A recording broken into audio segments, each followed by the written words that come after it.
Okay, I want to welcome you all to the Distinguished Librarian Awards Ceremony and Reception. I'm Susan Koskinen. I'm chair of the Distinguished Librarian Awards Committee and past chair of the Librarians Association of the University of California, Berkeley Division. Today we are celebrating the great achievements of our honorees, Lillian Castillo-Speed, is over there adjusting her name tag, and Marcy Hoffman, and Chancellor, hi. There's a couple of spots over here for you if you want to sit down. All right, thank you. Okay, we would like Lily and Marcy to know how proud we are to have them as colleagues and mentors, and how inspired we are watching them set the bar ever higher in two very different and very current law and ethnic studies venues. Both have worked hard to expand our access to the newest resources and technology, consistently sharing their knowledge with our campus community and the world. I would like to thank the Distinguished Librarians Award Committee for their amazing efforts and great success in selecting our two very special librarians. So the members are committee members, Murtis Cochran over there, John Shepard, Bet Antone, and Dimitri Budker. There's Dimitri back there. He's the Miller physics professor and was very, very helpful to the committee. We also want to thank the LAUC-B Executive Committee and all the people who have helped. And please remember to sign each guest book. They're over there on the wood table, name tags and everything. I know our honorees will appreciate it. Now I'd like to introduce Tom Leonard, the university librarian. Tom? Thank you, Susan.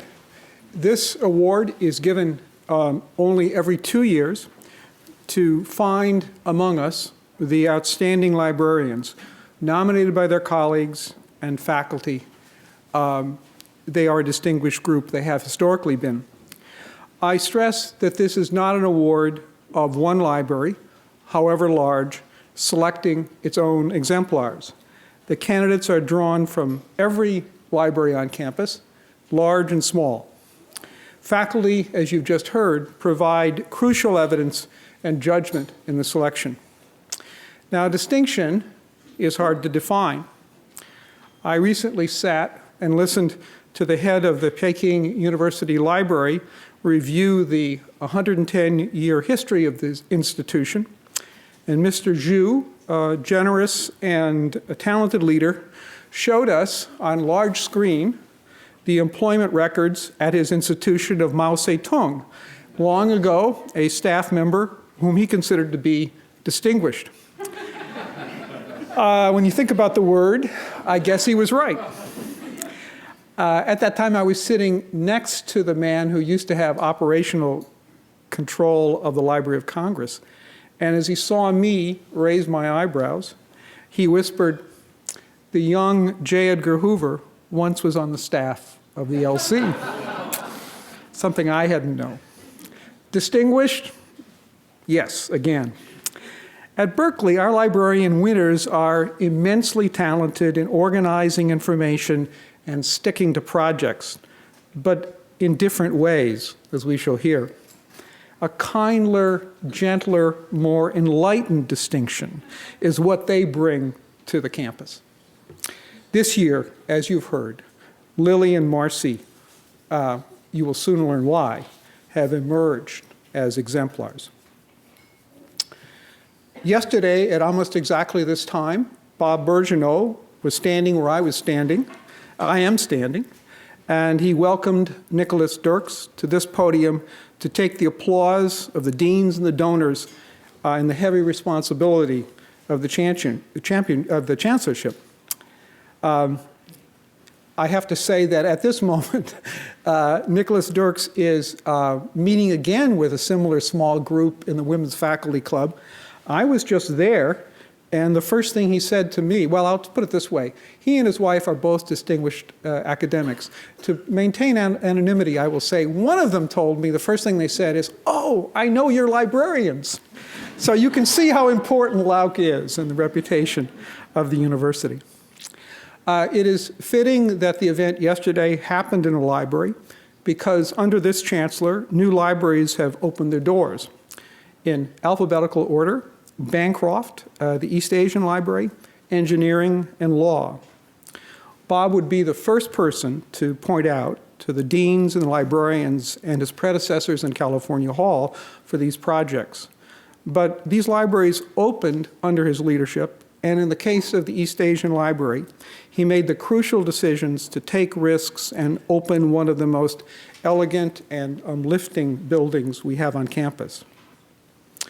Also, on a daily basis, when you read the front pages on the way into Moffett Library, you are reading, it's true, the content that the library provides, but the display itself that has made this an intellectual hub of the campus, that's Bob Birgeneau's doing.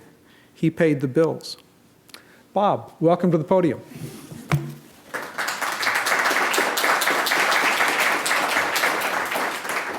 Thank you so much, Tom. Well, it's great to be back in this room again, just 24 hours later, as Tom just indicated. As I commented, because I don't think many of you were here, when Nicholas Dirks first got named, I got the most pithy email I got from one of my colleagues and physics collaborators at MIT who wrote, "Free at last, free at last." So, the entire content, it was very impactful, however. Anyway, I'm just extraordinarily pleased to be here again. Of course, I'm now in my 9th year as Chancellor, and when you're at that stage, then inevitably, and finishing up, people ask you sort of, okay, what are you really proud of, right? And can you give a list of things that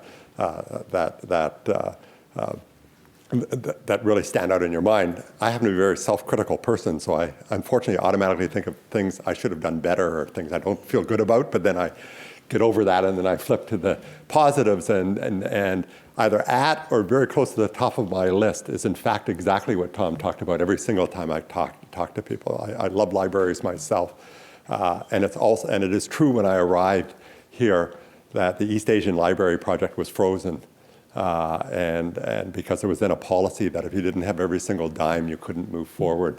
And this just looked like such a wonderful project, so I just said, we're going to gamble on this, and let's just go ahead because this is such a wonderful idea, and we'll build the building, and that people will be so overwhelmed by it that they'll step up and provide the resources we need.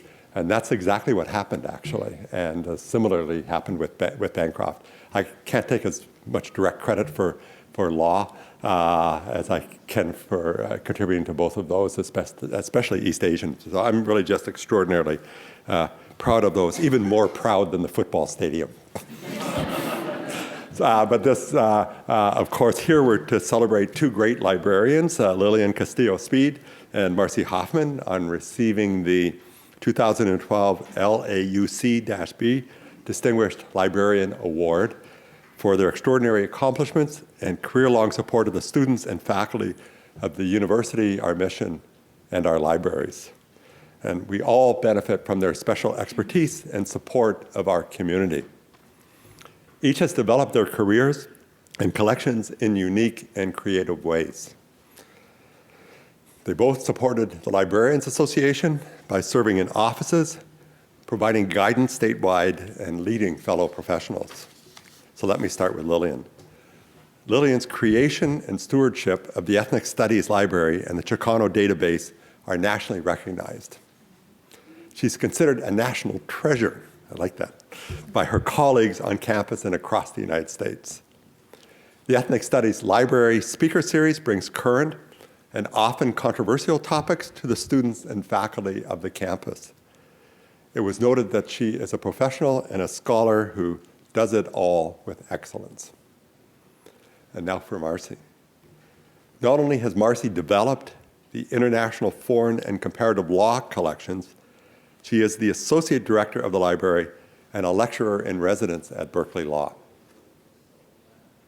It was noted that she pushed law librarianship to a rare level.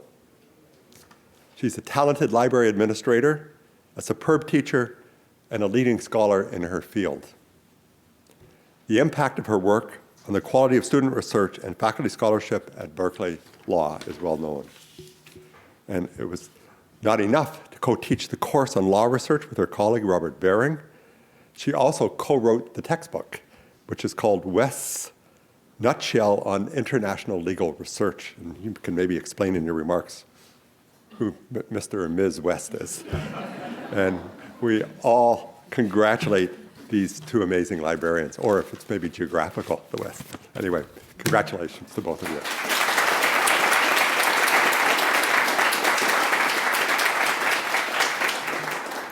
Thank you, Chancellor. We're very pleased that you could fit us in the last days of your reign, and you're on to newer and better things. We'll see you in the physics building, maybe. Yes, correct. Okay, good. Now I would like to introduce, let's see, where am I here? Tom Biolsi, Professor Tom Biolsi of the Ethnic Studies Department. He is currently working on a new book on the history of Rosebud Sioux Reservation in South Dakota. And he is going to talk about Lillian. So Tom, wherever you are, there you are.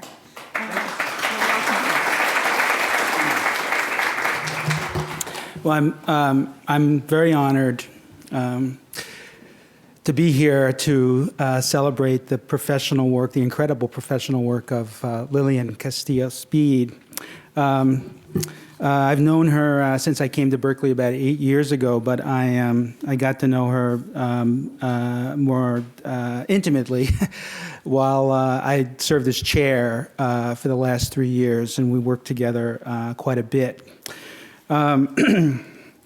Lily began, she was appointed as assistant librarian in the Chicano Studies Library in 1985. Now, to understand Lily's subsequent career in the Ethnic Studies Library and the reason that she is being honored with the Distinguished Librarian Award here this afternoon, I have to tell you a little bit about the history of the Ethnic Studies Library. And everything I know about it, I learned from Lily. In 1969, students, some staff and faculty, and some community members organized a coalition called the Third World Movement. And they demanded, among other things, new academic programs at Berkeley in African American studies, Asian American studies, Chicano studies, and Native American studies. In the wake of the demands, the then Chancellor established academic programs in those four areas.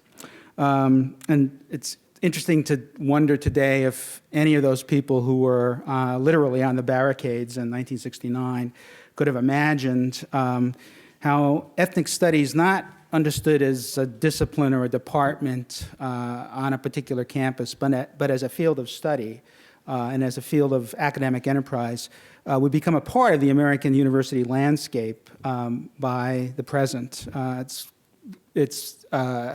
Ethnic studies is now infused into the curriculum on university campus all over the country.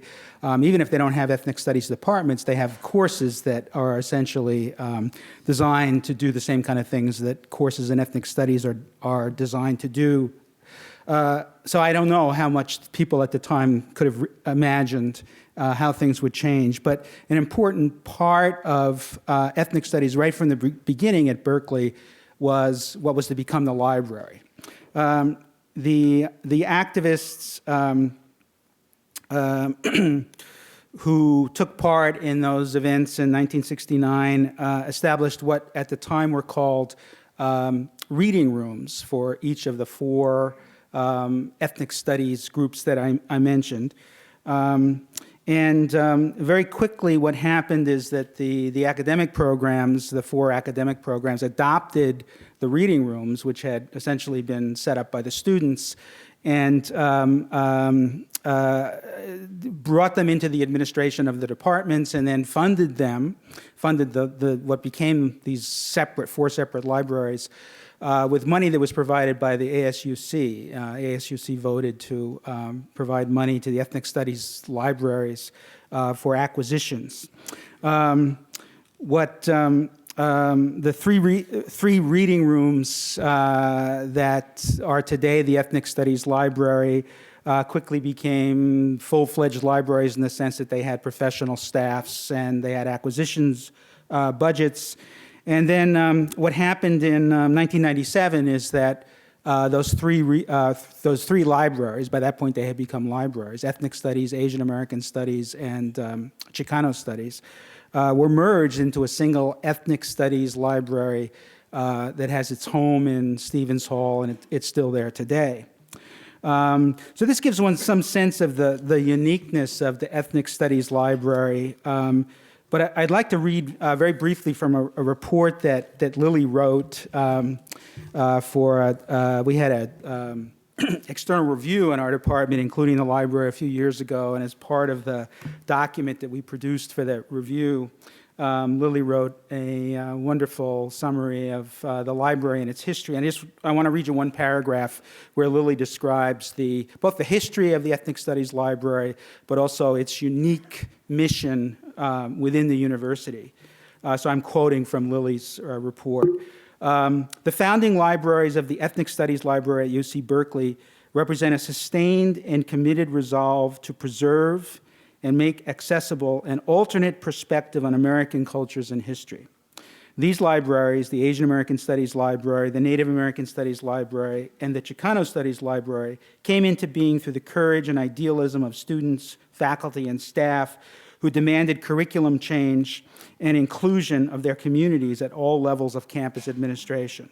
The library supported that curriculum from the late 1960s on by collecting what are still considered alternative materials. The posters, newspapers, newsletters, journals, and other documents that demanded change, that called for students to question what they were being taught, and that protested the status quo, were considered too ephemeral, too political, too unprofessional, and too regional for mainstream libraries to seriously consider for collection, let alone for preservation and access.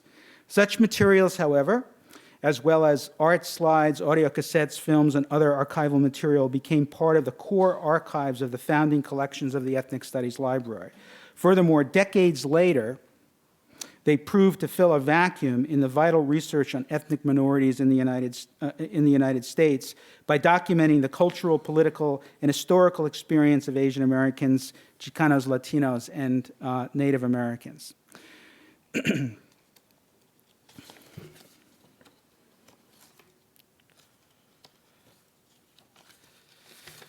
I had the opportunity to work closely with, I mentioned that I had the opportunity to work closely with Lily while I was chair. And I can tell you that Lily is deeply imbued with the vision of this complex set of commitments of the Ethnic Studies Library. And she makes it happen both on an everyday level and on a long-term basis. That is, she makes this vision come to fruition, both every day and also in the long-term development of the Ethnic Studies Library. And she does this with creativity and what's clearly exemplary professionalism, and also with, for anyone who knows her, a very caring heart. She's a respected leader in both her academic specialty of Chicano studies and in her professional work as a librarian. She is truly an all-around professional who excels on all bases. I think Bob said as much. She publishes regularly in library and information science-related journals. She's an active participant in professional librarian committees on campus and chaired the Librarians Association of UC Berkeley. She's a member of the Latino staff organization on campus, Alianza, participates in the annual Raza orientation for new students and in the annual Chicano Latino graduation each spring. And she was a founding member of the Friends of the Hercules Library, where she lives. She lives in Hercules. So from the place that she lives to the community where she works, she's an extremely active person who excels on all fronts. One of her long-term projects as a specialist in Chicano studies is the development and online launch of what's called the Chicano Studies Database, which is hosted by both EBSCOhost and First Search. So if you haven't seen it, you can get it through the online library page. Take a look at it through the online library page. Everybody in ethnic studies knows about it, and lots of students and faculty and departments beyond ethnic studies know about this also, and it's known nationally, probably internationally. Here is what one librarian had to say about the Chicano Studies Database a couple of years ago. This is Norma Corral, who's the librarian for African American, American Indian, Asian American, and Chicano studies at UCLA. And she wrote this in a letter to me a few years ago about the Chicano studies database and about Lily. She said the tremendous impact of the Chicano. She spoke of the tremendous impact that the Chicano studies database has had under Lily's leadership and continues to have on Chicano studies. I cannot imagine anyone doing scholarly research on Chicano studies not consulting this database, and that is no exaggeration in any sense. It's one of the basic resources that people working in Chicano studies go to. A few other unique aspects of the Ethnic Studies Library I just wanted to mention because it, again, gives some sense of what it is that Lily does on a day-to-day basis. Ethnic Studies Library is the only affiliated library at Berkeley that is administratively attached to an academic department, which is Ethnic Studies. It's the only separate library devoted to Asian American, Chicano, and Native American studies subject matter in the UC system, or believe it or not, in any other university or college in the United States. The Ethnic Studies Library has a unique, I guess you could call it three-pronged mission. This mission, or these three components of its mission, they come out of the original struggle for inclusion and the establishment of an ethnic studies program and library, and it's something that's deeply imbued in Lily's approach to her work as the head of the Ethnic Studies Library and as in charge of the Chicano Studies collections in the library. So the three prongs are, first, serving undergraduate students majoring or taking courses in the three programs, and also in a fourth program, which is called Comparative Ethnic Studies. Second, serving the ethnic, that is to say, racial minority communities, both on and off campus.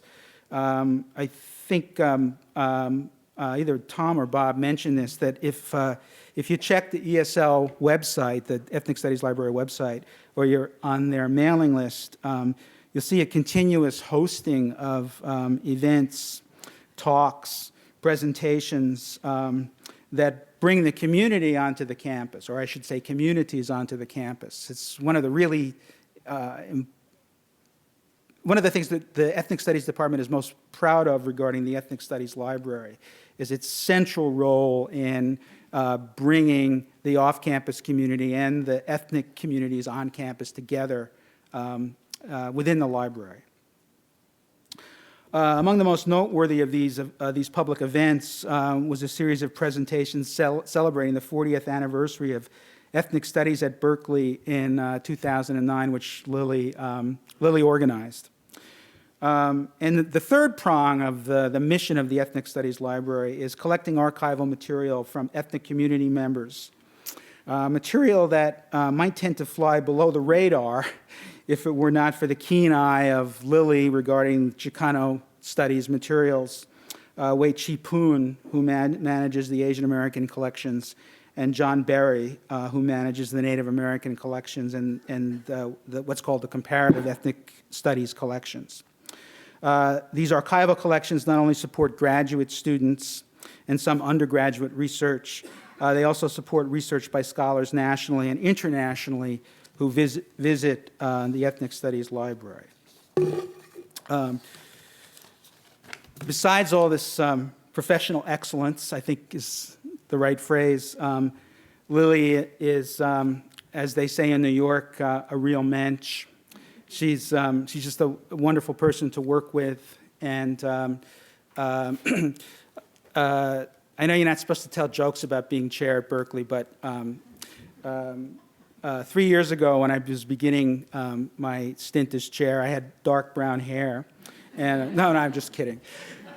Lily was one of the people who it was always a pleasure to work with as department chair, both because of her personality, but also because of her incredible energy and creativity and her commitment at the most fundamental level to what ethnic studies as a discipline and as a way of connecting to the community off campus, what that means. And I have a lot of colleagues who are very impressive in many different ways, but Lily has really something special in the vision that she has about the kinds of connections that can exist between a university through one of its libraries, the kind of connections that can exist between a university and the community that surrounds it. And I'm just very, very proud of Lily Castillo-Speed, and I'm very honored to be here today to celebrate her wonderful work.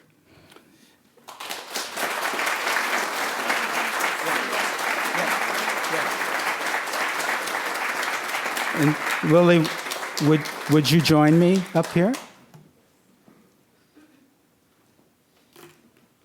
So let's see. It says University of California, Berkeley, the Berkeley Division of the Librarians Association of the University of California hereby presents Lillian Castillo-Speed, Distinguished Librarian Award for Excellence in Librarianship, November 28, 2012. Congratulations, Lillian.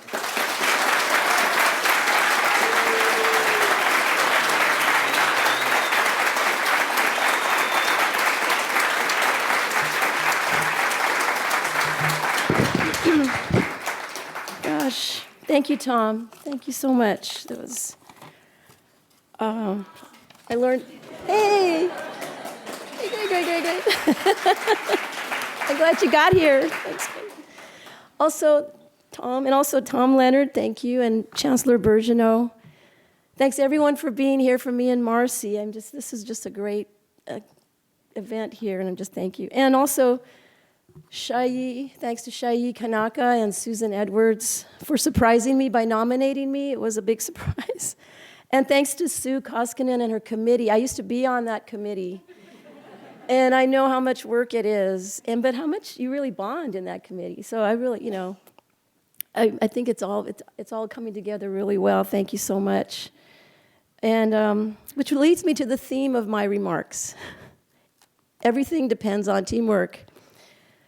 As Tom mentioned, 15 years ago, we transformed 3 separate libraries with 3 separate cataloging systems into one new ethnic studies library.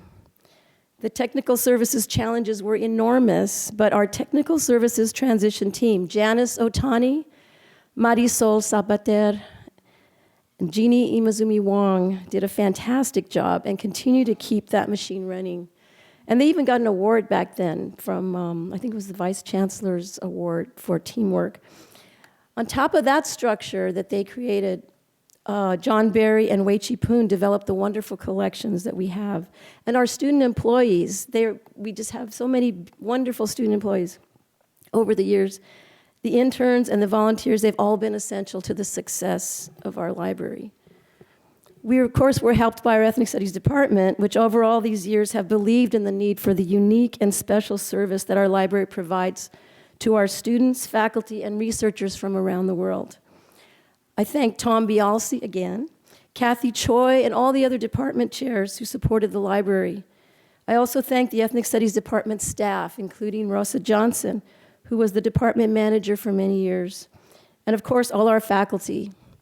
And speaking of faculty, I would like to mention Professor Carlos Munoz, who originally hired me as Chicano Studies librarian way back then in the Chicano Studies library. Thank you, Carlos. He's here today. It was critical when the library was established back then to have broader campus support as well. And I would like to acknowledge the support of University Librarian Peter Lyman, then Dean of Social Sciences, George Breslauer, Renato Padilla, and also the current support of University Librarian Tom Leonard. Just as the creation and the maintenance of the Ethnic Studies Library depended on teamwork, so other projects needed good teams, and we also mentioned those today too. I'm so glad that you mentioned them. A case in point is the team of Cindy Andayo, Carmen Foghorn, Victoria Robinson, and Hillary Power. We created the speaker series, My Home Campus, Facing the Fear of Hate Crimes on Campus, which was funded by the Diversity of Equity and Inclusion. And this came out of the need well, we didn't have any money. And it was during that time, that very bad time when nobody had any money. So anyway, but we still wanted to have events. So we got together the American Indian Graduate Program, the American Culture Center, and the Ethnic Studies Library, and we applied for funding, and we got it, and it was just a wonderful team that we had. So thank you so much for that.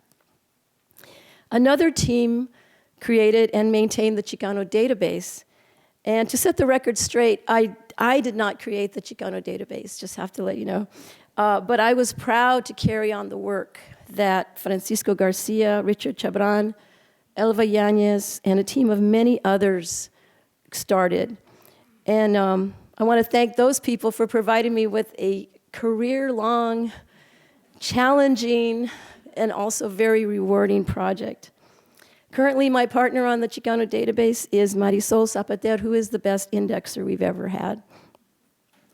I'd like to say thanks to my support groups, my campus support groups, Alianza, the Latino Staff Association. The other support group is TALAG, which stands for the Affiliated Library Administrative Group. I've received unqualified support and acceptance from both groups. And I just want to thank both of those groups for that. I have to mention someone else who's also almost in a category by herself, although she incorporates teamwork in almost everything that she does. Lupe Gallegos Diaz, a fierce candidate for student services, has also helped the library with almost all of its events. Thank you, Lupe. Yay.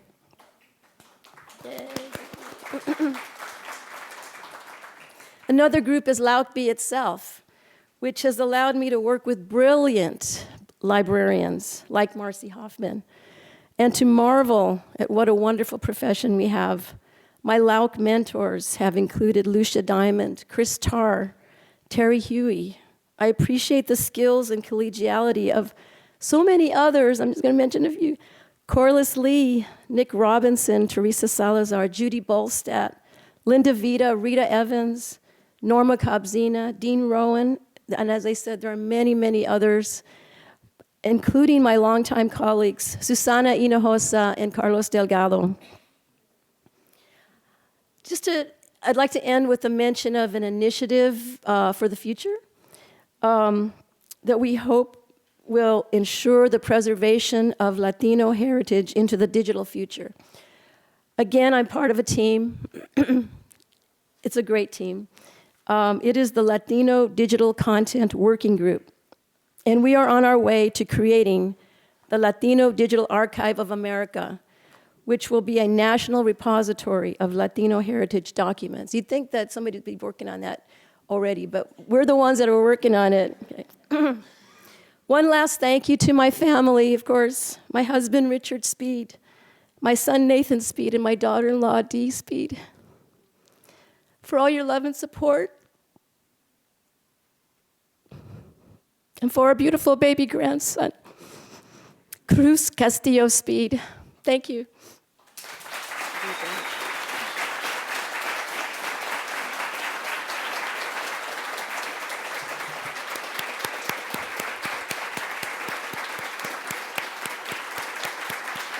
It's really good. Thanks, Lily. Now I would like to introduce Kathleen Vanden Heuvel. She's the adjunct professor of law and director of the law library and associate dean of capital projects.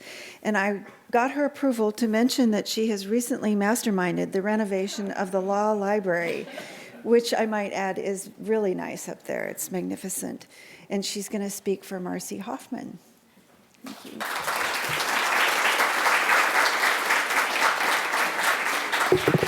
I love the idea of masterminding something. Before I start, I want to say that Lily, I'm just so thrilled that you won this award. When I came here, Lily was one of my heroes, and she's been one of my heroes the whole time. So congratulations to you. It's really, really wonderful and so well deserved. So one more round of applause. So I'm here today to talk about Marcy Hoffman, who I have known for many, many, many years. And our life our kind of professional life together has been one where it just seems like we kept almost working together and then not quite. So when I first met Marcy, she was actually a student getting her MLS. She'd already worked as a librarian, as a law librarian in a large law firm. And she came and she worked for us, and I became the deputy director of the law library. And I was going to get to work with Marcy. I was so excited, really. It was one of the things that just seemed so wonderful. And then she left. She went to Minnesota. I don't know why. Why would you? In Minnesota, the first day she was there, she went into a drugstore to buy something, and they said, "Would you like a bag?"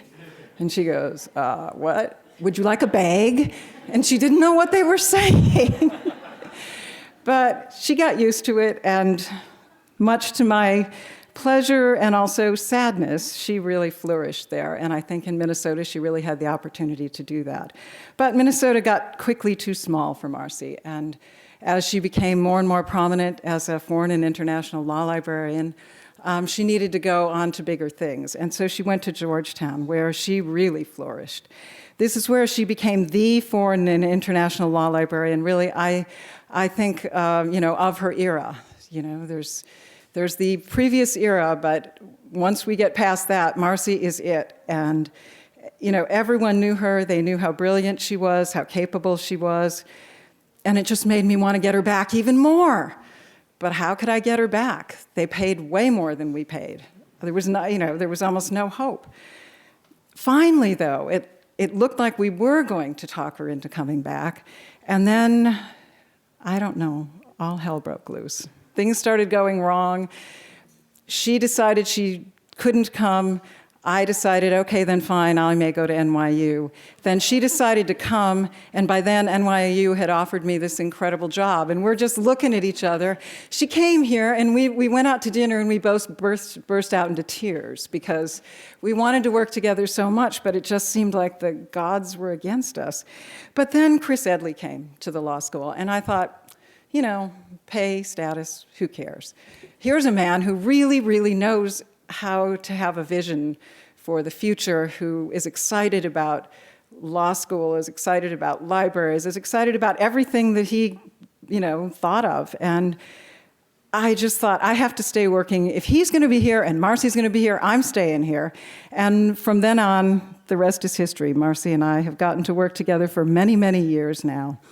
Now, I have to say that I have to talk a little bit about Thanksgiving. I think it was 2004 or 2005. Marcy first came here, and she invited me to go to Thanksgiving at her family's house. Many of her family, that's where I first met them. They're here. But her late father, Stan, came up to me, and he looked very serious, and I realized, oh my God, he really thinks I'm her boss. He doesn't understand that she's like way smarter than I am, and she's my boss. So he was really respectful, and he wanted to talk to me, and he said, could you just come over here?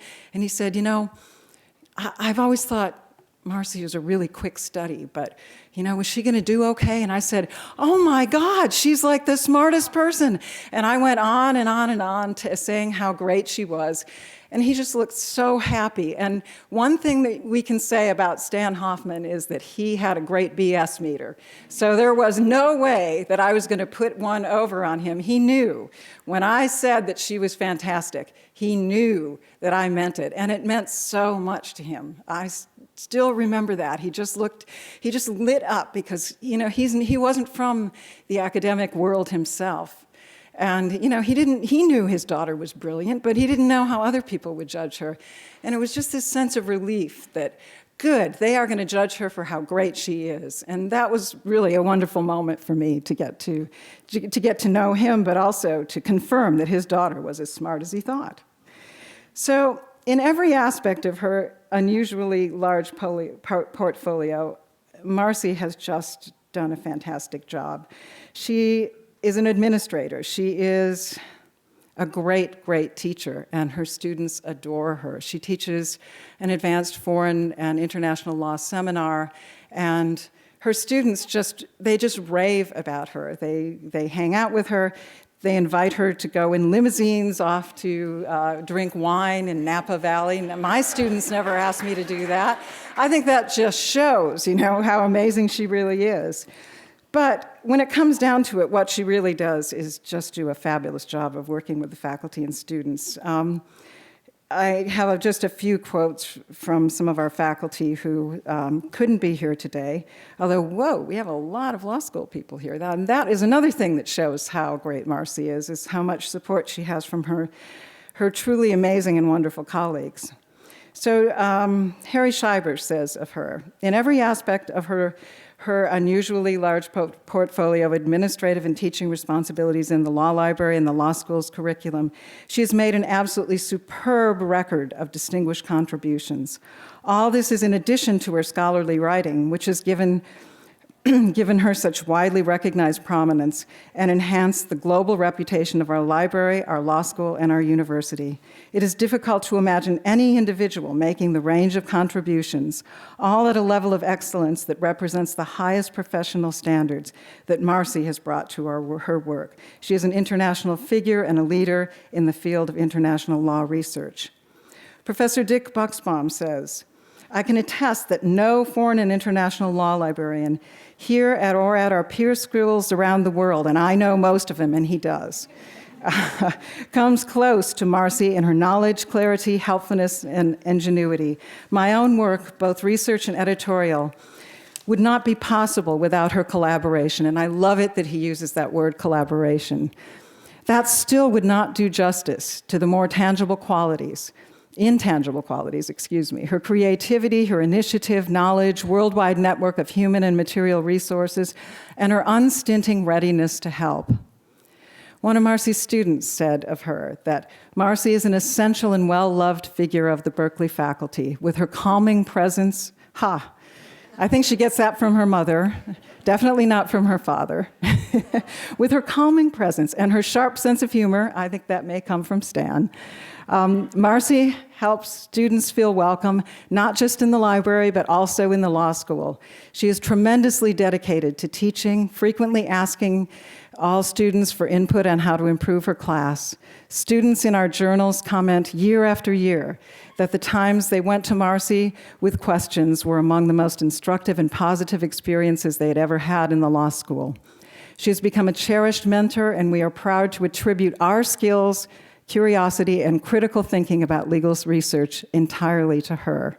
And that was one of her students, Maren Christensen, who's also an editor of the Berkeley Journal of International Law, which Marcy does tremendous amount of work with. All librarianship is amazing in its own aspects. Law librarianship is kind of strange in a way, because legal research is the essence of what lawyers do.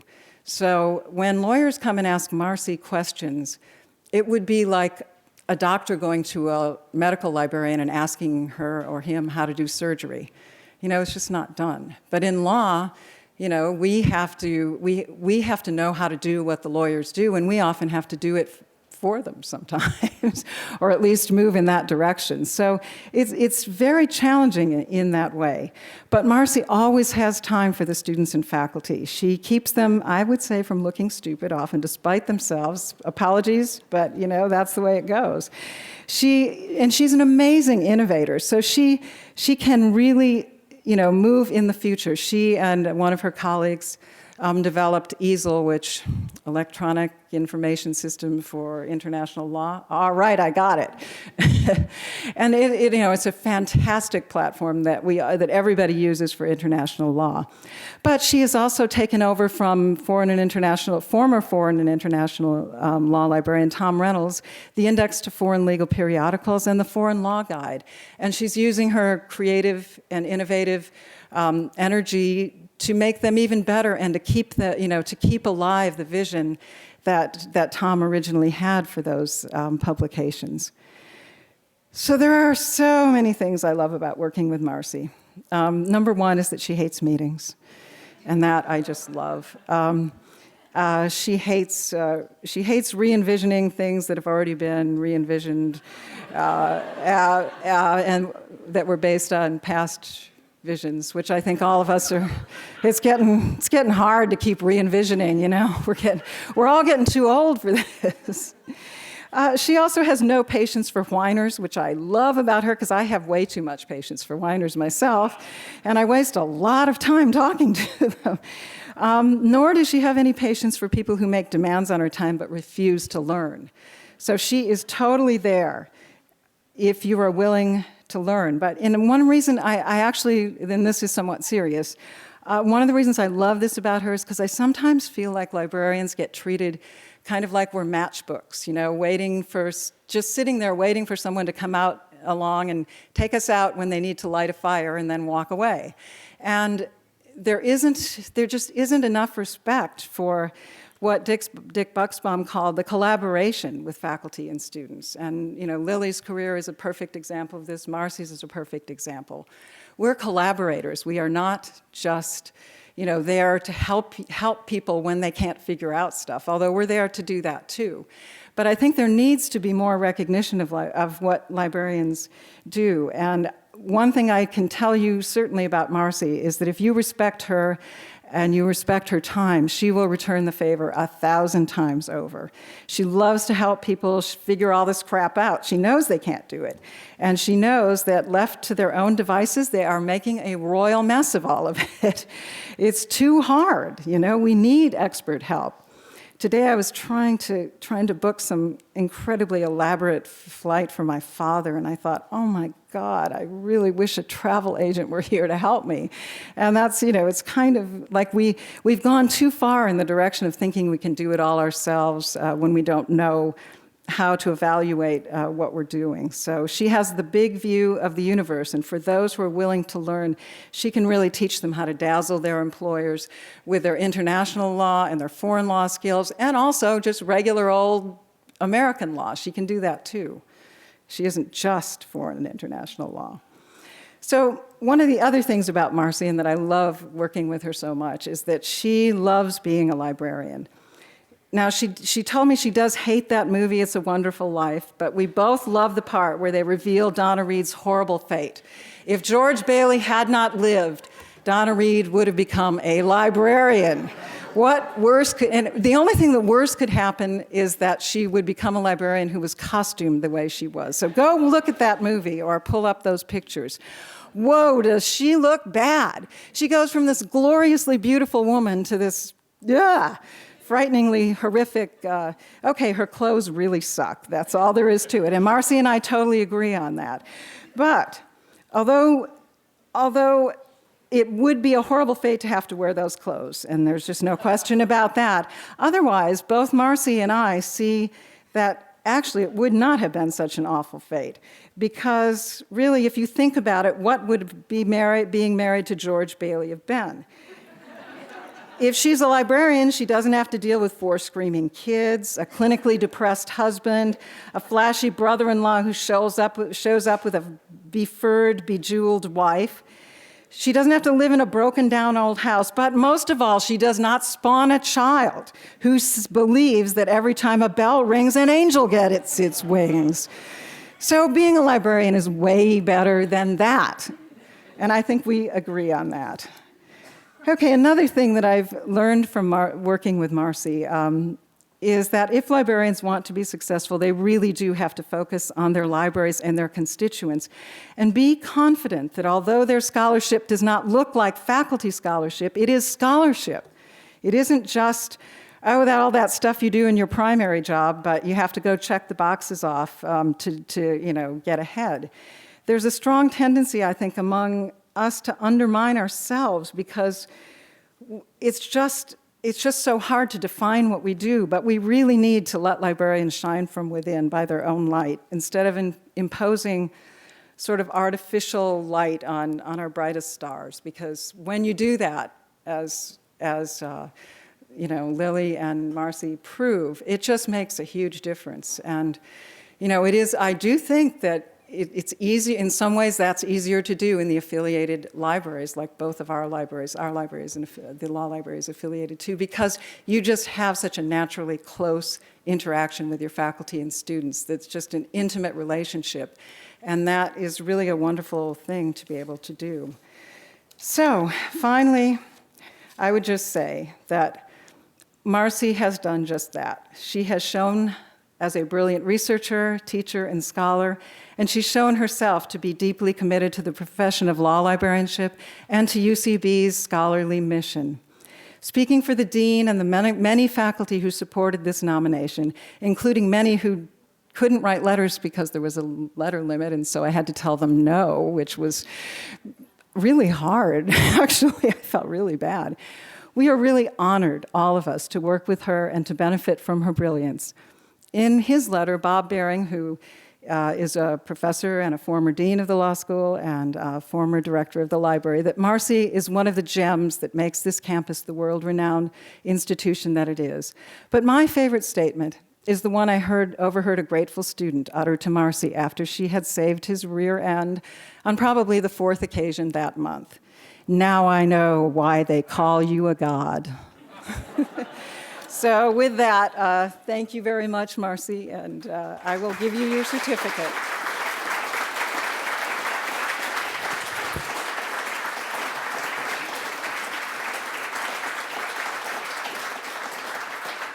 So I'm not going to read it because except for Marcy Hoffman, it says the same thing that Lily's did. So I'm just going to turn this over to Marcy. But it looks great. These are her family here, so they can see it.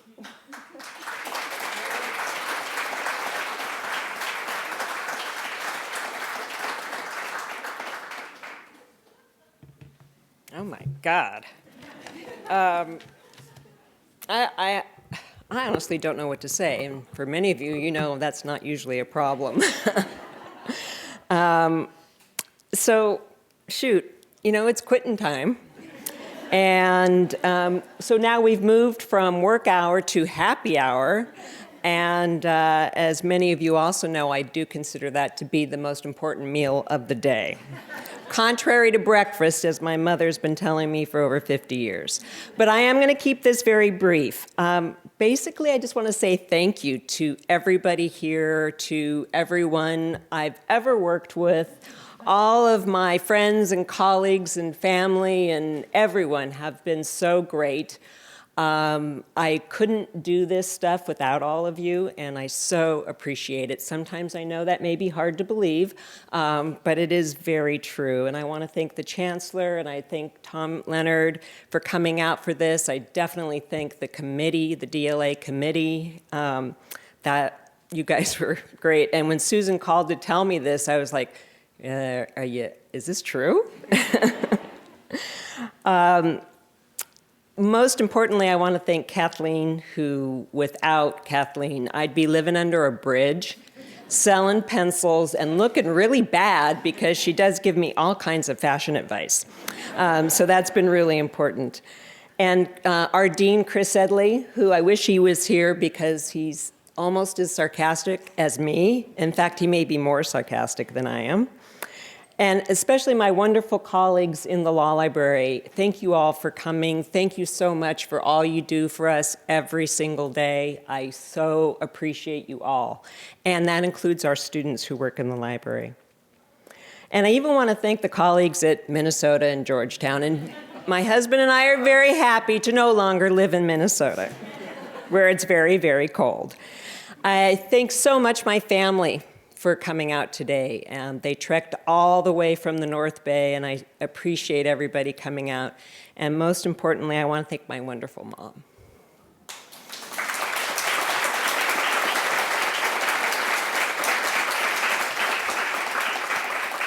And if my dad were here, he'd have some snarky remark to make.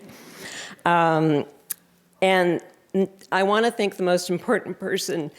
God, I can't believe I'm getting choked up. It's an act. It's an act. I want to thank my husband, Jay Miller. And next to my mom, he's probably the most important, or is the most important person in my life. And he deserves the most appreciation and tolerates me each and every day, and usually with a smile. So thank you. I love you.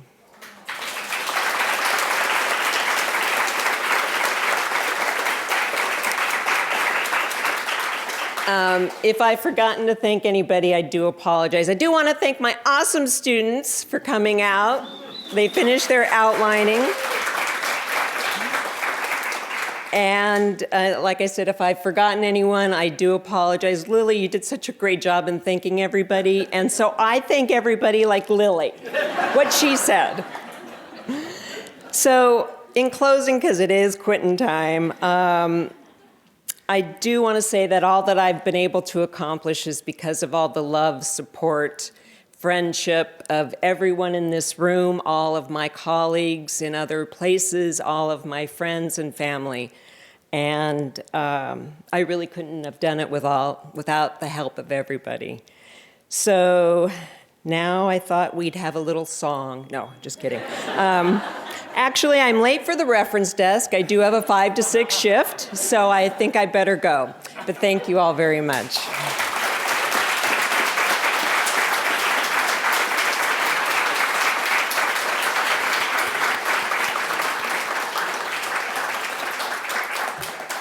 Wow, that was great. Let's celebrate Lily and Marcy. There's wine and food, and thank you all for coming. Don't forget to sign the guest books over there, and thank you.